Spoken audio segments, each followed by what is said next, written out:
UDF team UDF എന്ന് പറഞ്ഞാൽ team UDF. അടുത്ത കാലമായി UDF നേതാക്കൾ, കോൺഗ്രസ് നേതാക്കൾ പറഞ്ഞു വരുന്ന ഒരു വാചകമുണ്ട്. പ്രതിപക്ഷ നേതാവ് VD സതീശനാണ് അത് ഏറ്റവും കൂടുതൽ ഉപയോഗിക്കുന്നത്. അദ്ദേഹം എപ്പോഴും പറയാറുണ്ട്, ഇതാ ടീം UDF ഒറ്റക്കെട്ടായി മുന്നോട്ട് പോവുകയാണ് ചെയ്യുന്നത്.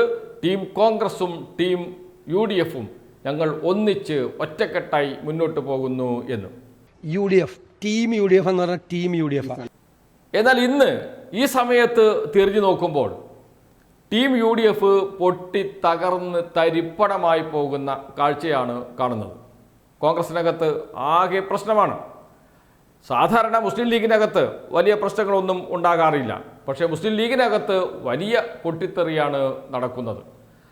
ശേഷിക്കുന്ന UDFിലെ ഘടകകക്ഷികൾ ചെറിയ കക്ഷികളാണ്. പൊട്ടിത്തെറിച്ചിട്ടും കാര്യമില്ലാത്ത അവസ്ഥ. ആരൊക്കെയാണ്? RSP, CMB, ഫോർവേഡ് ബ്ലോക്ക് തുടങ്ങിയ ചെറു കക്ഷികൾ. അവർ എത്രമാത്രം പൊട്ടിയാലും തെറിക്കില്ല എന്ന് എല്ലാവർക്കും അറിയാം. പക്ഷേ കോൺഗ്രസിൻ്റെയും മുസ്ലിം ലീഗിൻ്റെയും അവസ്ഥ അങ്ങനെയല്ല. പൊട്ടും തെറിക്കും. ഇതാ പൊട്ടിത്തെറിച്ചിരിക്കുന്നു കോൺഗ്രസ് എന്ന് തന്നെ പറയാം. ആദ്യം വിമത ശബ്ദം ഉയർത്തിയത് 2 MP-മാരാണ്. K. സുധാകരനും അതുപോലെ തന്നെ അടൂർ പ്രകാശും. അടൂർ പ്രകാശ് UDFിൻ്റെ കൺവീനറാണ്. UDFിനെ നയിക്കേണ്ട ആളാണ്. ടീം UDFിൻ്റെ നേതാവായി നിൽക്കേണ്ട ആൾ. ഒന്നാമൻ പ്രതിപക്ഷ നേതാവ് VD സതീശനാണെങ്കിൽ രണ്ടാമനാണ് UDF കൺവീനർ. അദ്ദേഹം തന്നെ ടീം UDFിനെ പൊളിച്ചടുക്കി എന്ന് പറയേണ്ടി വരും. അദ്ദേഹം മത്സരിക്കാൻ സന്നദ്ധനായി രംഗത്തിറങ്ങി.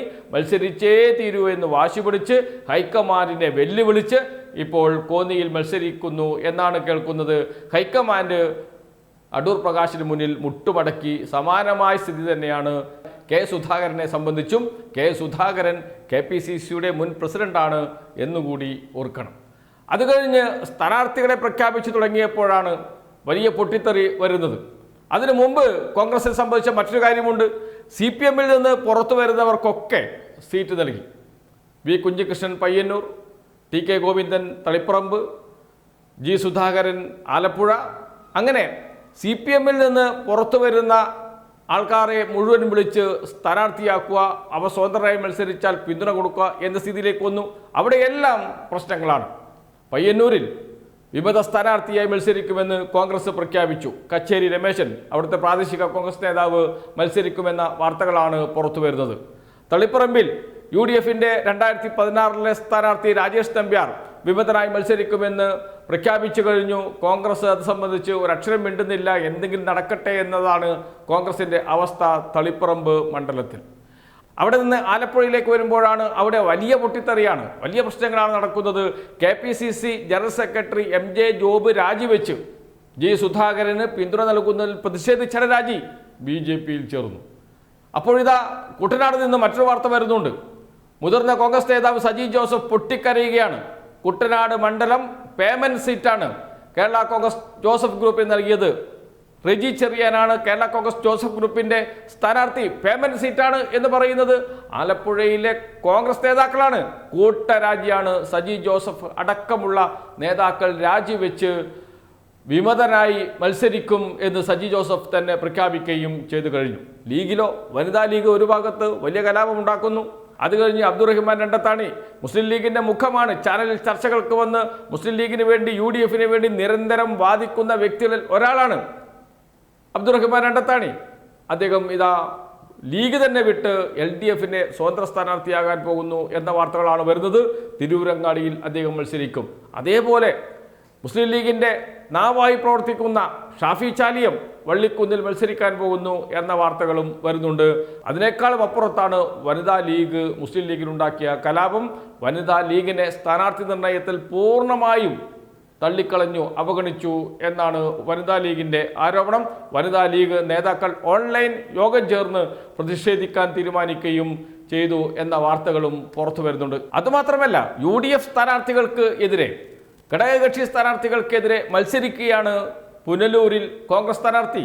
കഴിഞ്ഞ 2 തവണ മുസ്ലിം ലീഗിനായിരുന്നു പുനലൂർ സീറ്റ് നൽകിയിരുന്നത്. ഇത്തവണ നൽകാൻ പാടില്ല എന്ന് പറഞ്ഞ് കോൺഗ്രസിൻ്റെ പ്രാദേശിക നേതൃത്വം പ്രത്യേക യോഗം ചേർന്ന്, ബ്ലോക്ക് പ്രസിഡന്റിൻ്റെ നേതൃത്വത്തിലാണ് അവിടെ വിമത പ്രവർത്തനം നടക്കുന്നത്.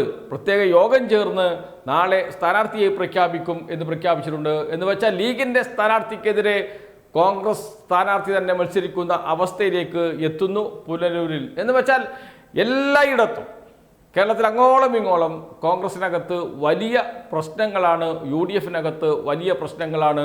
പൊട്ടിത്തകരുന്ന കാഴ്ച ടീം UDF, അതാണ് നമുക്ക് ഇന്ന് കാണാൻ കഴിയുന്നത്. ഈ പ്രശ്നങ്ങൾ അത്ര പെട്ടെന്നൊന്നും പരിഹരിക്കാൻ കഴിയുന്ന പ്രശ്നങ്ങളുമല്ല. കാരണം LDF മറുഭാഗത്ത് സ്ഥാനാർത്ഥികളെ മുഴുവൻ അണിനിരത്തി ഒറ്റക്കെട്ടായി മുന്നോട്ട് പോകുന്നു. ക്യാമ്പയിൻ രണ്ടാം ഘട്ടത്തിലേക്ക് കടക്കുന്നു. ഇതുവരെയും സ്ഥാനാർത്ഥിയെ നിശ്ചയിക്കാൻ കഴിയാതെ വിമതശല്യവും മുന്നണിക്കകത്തെ പ്രശ്നങ്ങളും കോൺഗ്രസിനകത്തെ പ്രശ്നങ്ങളും ആയി അലമ്പായി കിടക്കുകയാണ് കോൺഗ്രസ് എന്ന് പറയാം. അപ്പോഴാണ് കൊച്ചിയിൽ നിന്ന് പൊതുവെ സമാധാനപരമായി സ്ഥാനാർത്ഥി നിർണയം നടക്കുന്ന എറണാകുളം ജില്ലയിലെ കൊച്ചിയിൽ സ്ഥാനാർത്ഥിയായി മത്സരിക്കുമെന്ന് ദീപ്തി മേരി വർഗീസ് പ്രഖ്യാപിക്കുകയും പോസ്റ്റർ അടിച്ച് വിതരണം ചെയ്യുകയും ചെയ്തത്. തൊട്ടപ്പുറത്ത് DCC പ്രസിഡന്റ് മുഹമ്മദ് ഷിയാസ് ഇന്ന് റോഡ് ഷോ സംഘടിപ്പിക്കും എന്ന് പ്രഖ്യാപിക്കുകയും ചെയ്തിട്ടുണ്ട്. കൊച്ചിയിലും പ്രശ്നങ്ങളാണ് എന്നർത്ഥം. എന്ന് വെച്ചാൽ എവിടെ ടീം UDF, എവിടെ ടീം കോൺഗ്രസ് എന്ന് ചോദിക്കേണ്ട അവസ്ഥയിലേക്ക് എത്തിയിരിക്കുന്നു. കഴിഞ്ഞ കാലങ്ങളിൽ പറഞ്ഞുകൊണ്ടിരുന്ന ടീം UDF ചിന്നി ചിതറി കിടക്കുന്ന കാഴ്ചയാണ് ഇപ്പോൾ കാണാൻ കഴിയുന്നത്.